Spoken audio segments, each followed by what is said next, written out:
too hard to survive. And as Bob Marley said, you cannot sit by the river and then die of thirst.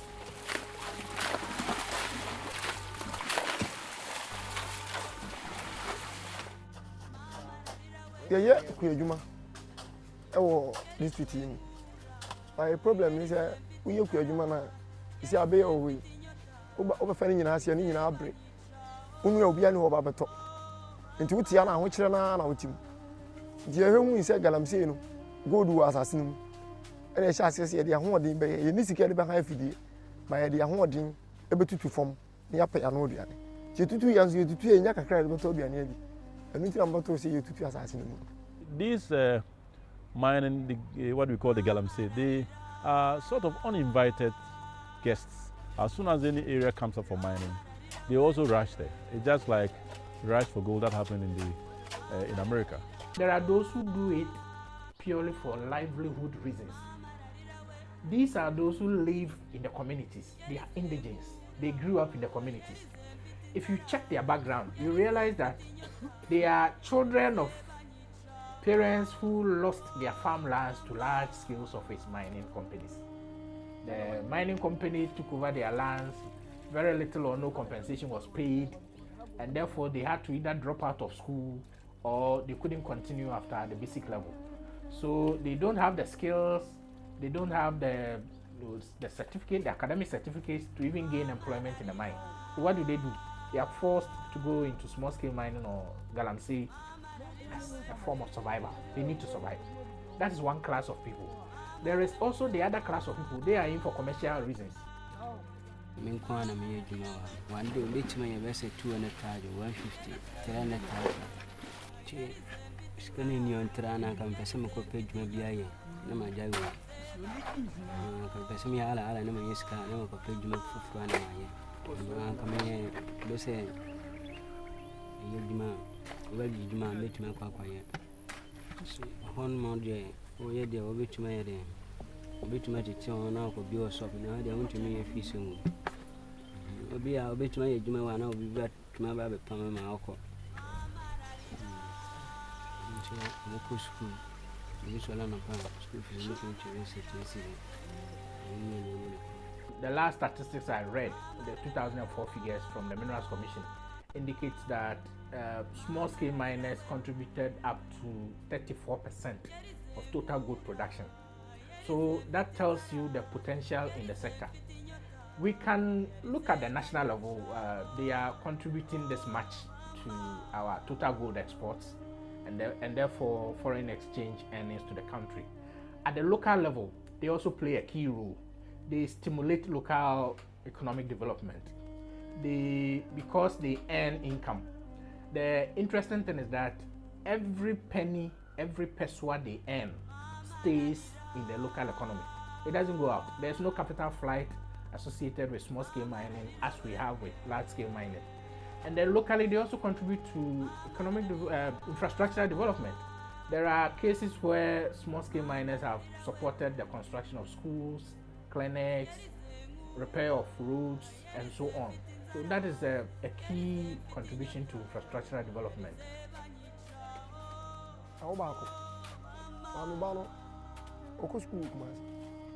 But I know not make a BBC.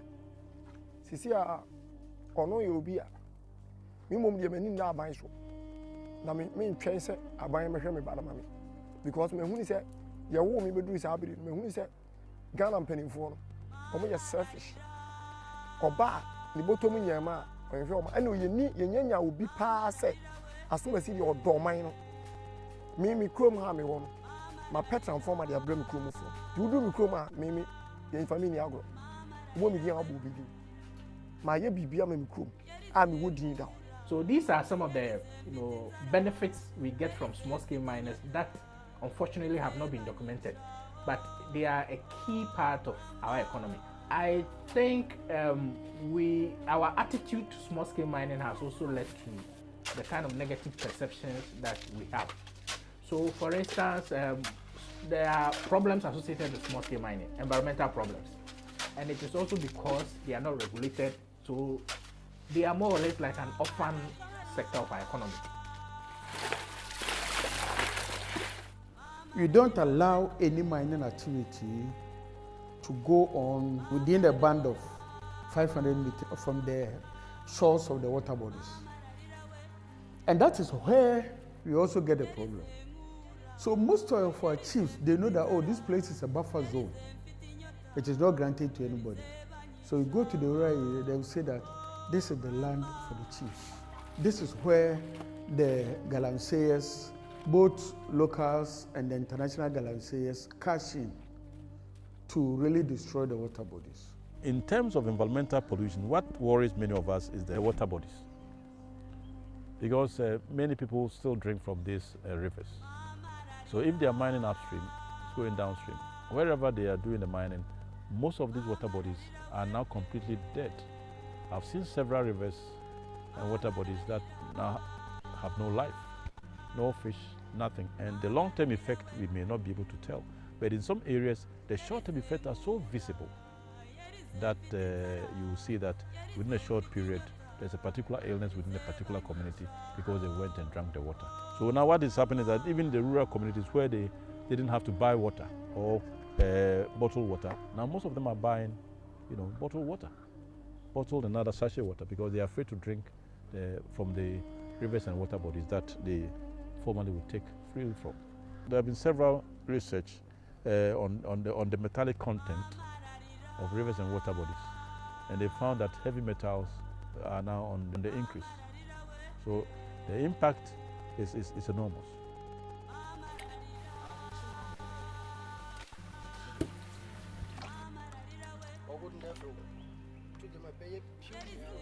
Mercury poisoning is a big concern. Even as I was growing up as a kid, I saw them roasting mercury. they call it roasting mercury. They put it in a pan, and the smoke that come out, they do not wear nose masks, nothing, and they get exposed to these chemicals. I have had a relative of mine to die from cancer. At that time, we didn't know it was due to mercury, but it was later when I had that exposure that I understood that probably they died from inhalation of mercury. Yeah, so it's a big problem. It's a huge problem. How does the mercury enter our system? It is supposed to be a banned substance. At least in mining, it is supposed to be banned. But how come we still have mercury in the system to the extent that they have easy access? No, baby, I'm office in the one. You're Tombio. Tombio on my dear. Oh, madam, Bian and Nay Bo Habato, Cotrano, Bia was Bia Bear 38.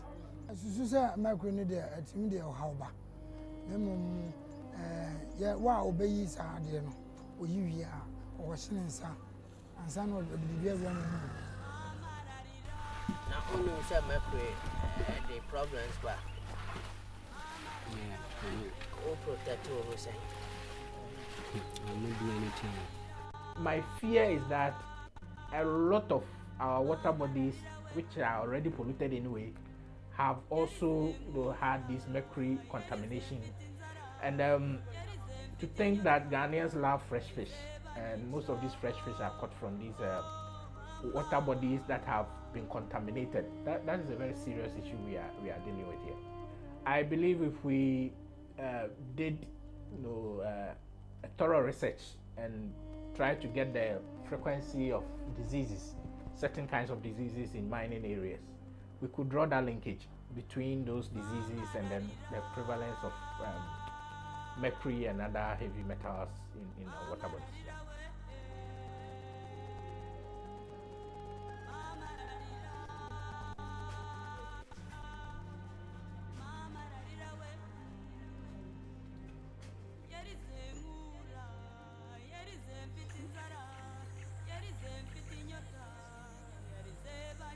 My PhD research is in GIS and remote sensing.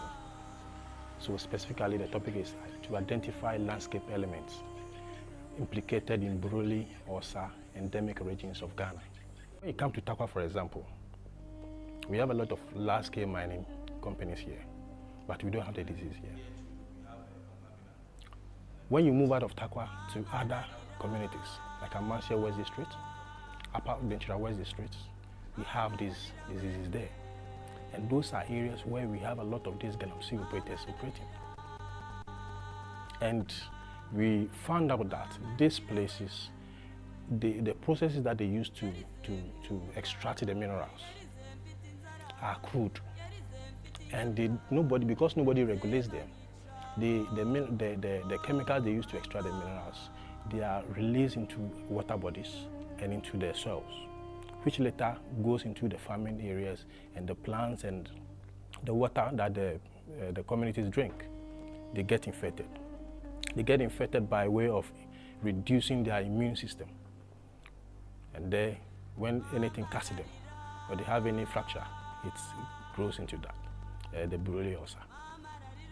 So I found out that for areas that mining activities are not regulated, that is the areas where we have these diseases most.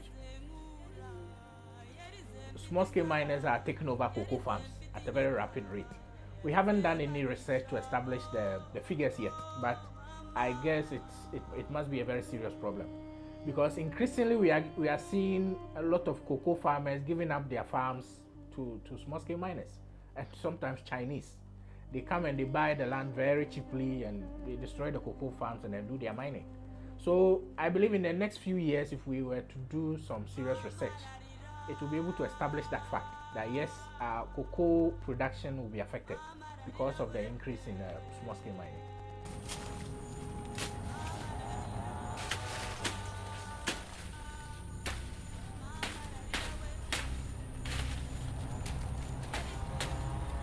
I say, but say, who say gold in water?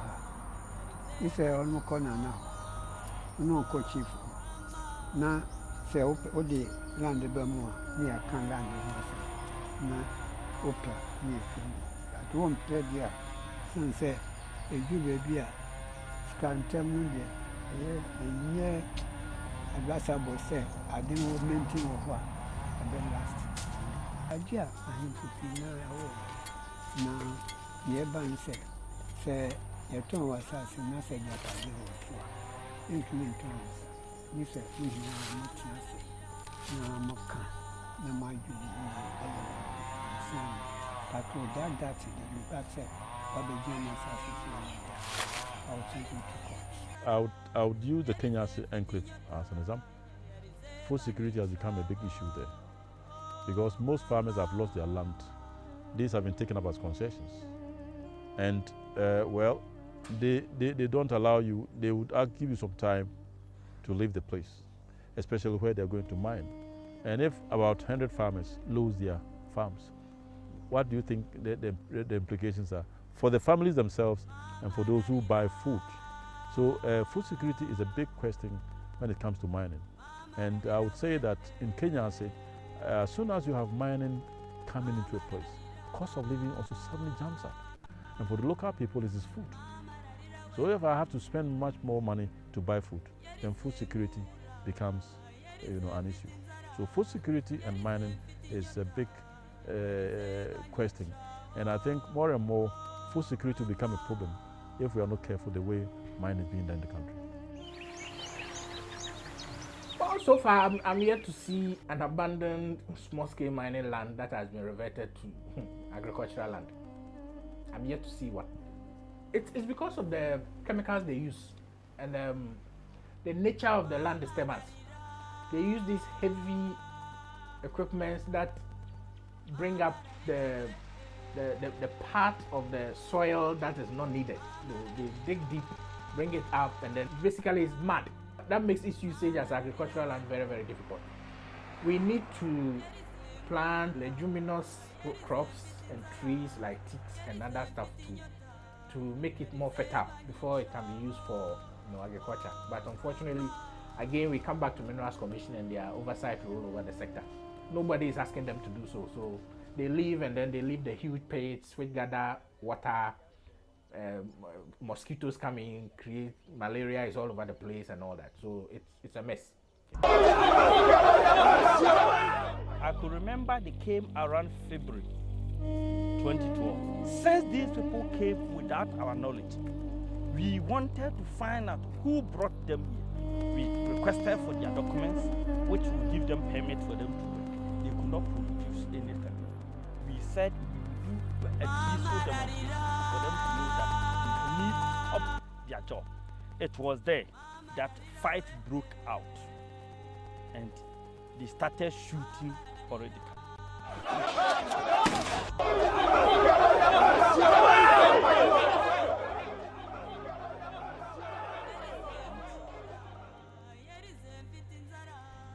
Well, I would say that the rush by the Chinese to the mining sector is something phenomenal. You know, it's just something which nobody expected, even though the Chinese were coming trickling.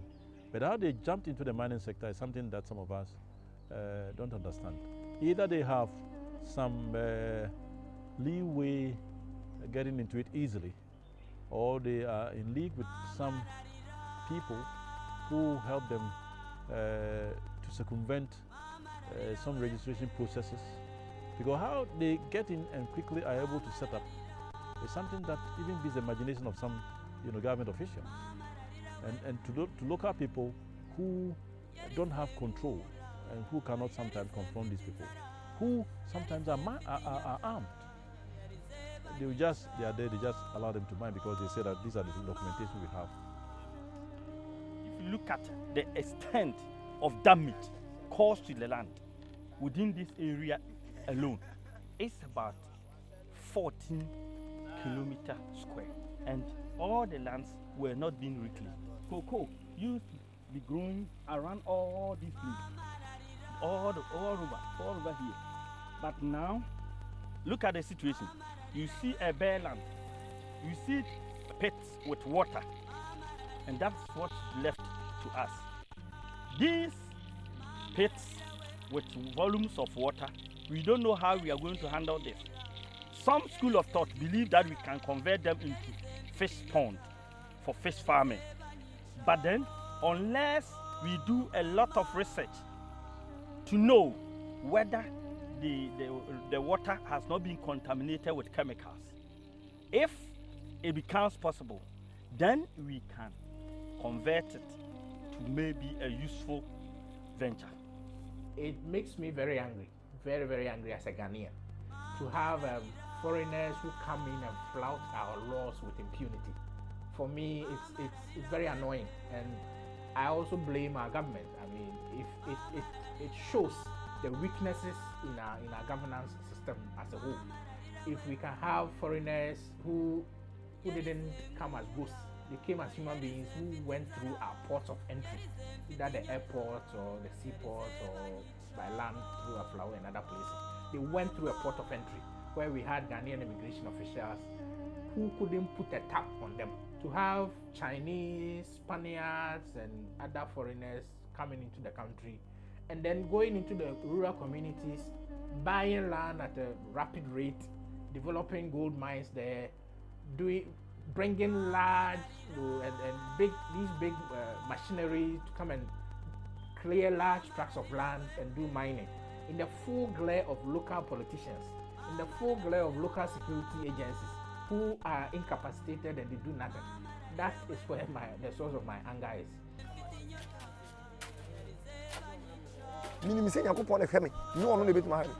But this state no no, the near Joa, and one man say for a pamoyang, see and send free her. Ninya the air, near Juma air, near Sian Quasia one homo, Sianya de you. Tis our binding me say, or person pam Galamsey free hadia. On chassis, any can be a Juma. O me be a Juma, on fat a jack, and wrap my so this to you. Say Jan, she is what that will. What be a jack come, you did your heart. Me go jack and same to theatre change my because me creative in club and you Juma chel. Timothy my yen Yesika and said, I don't ground ready for the battle. Only a let me hear you mean Yeska. Let me you fin. Only a maton. Wouldn't inquire about us obey the only problem, but I'm buying a piece or brag Galamsey. Without no say unfair Juma my idea. On your careful. Now conform. Minds of one house one more.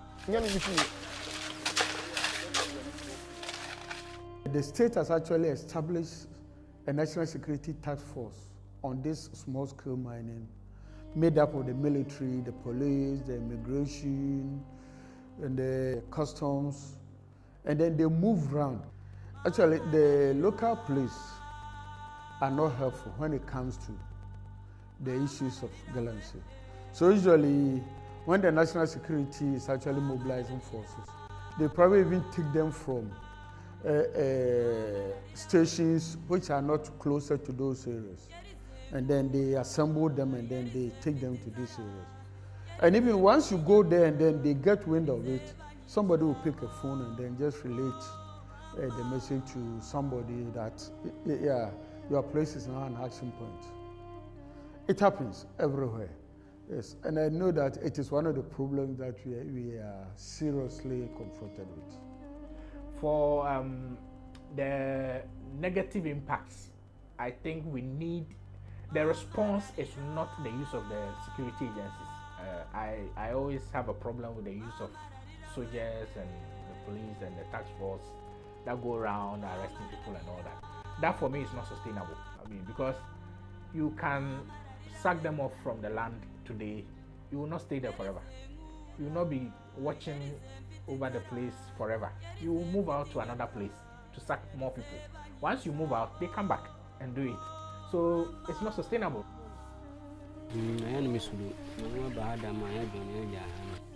If they are brought into the mainstream, that these people, now we know that we have been fighting this fight, but we are not winning. So how do we now engage them and let them work on these things on a sustainable basis?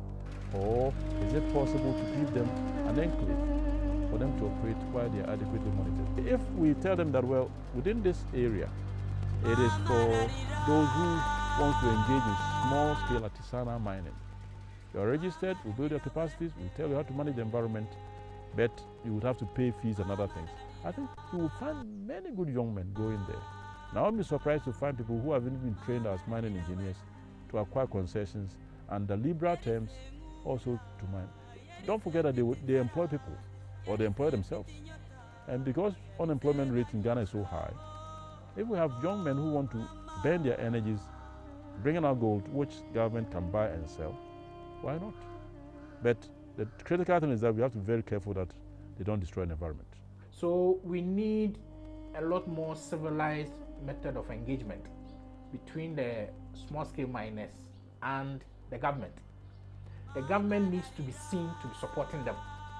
Unfortunately, government support always goes to the large-scale miners. We believe that illegal mining is illegal, but it's a shame that for so long we have not been able to take the very difficult decision to actually formalize a segment of the business which is actually recognized by law. And the key challenge is that how do you transform the artisanal and small-scale mining and illegal mining into small-scale mining. We also get concerned that a large part of Ghana's gold production comes from that segment. In fact, if you are able to aggregate all the production from that segment, it's larger than the production of any single mine. It just tells you how severe and serious the matter is. Therefore, it's our expectation that we would expedite action in the formalization as quickly as possible.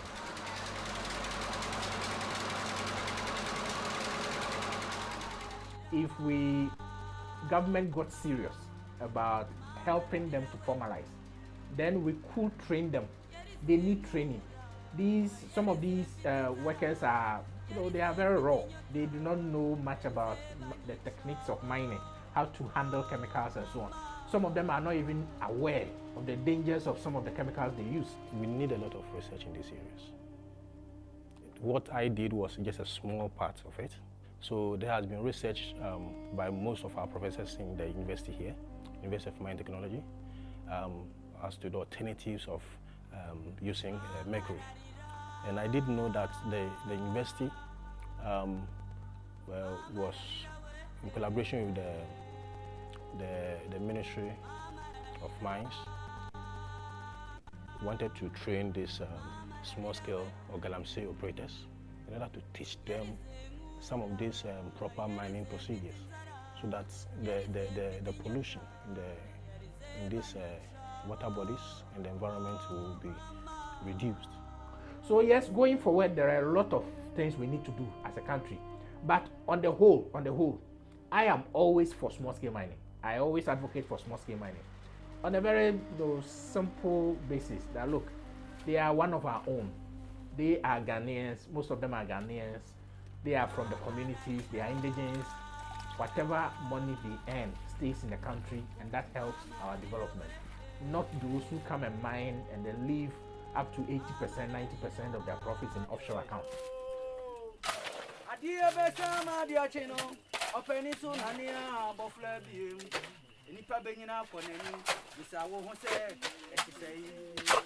Why are you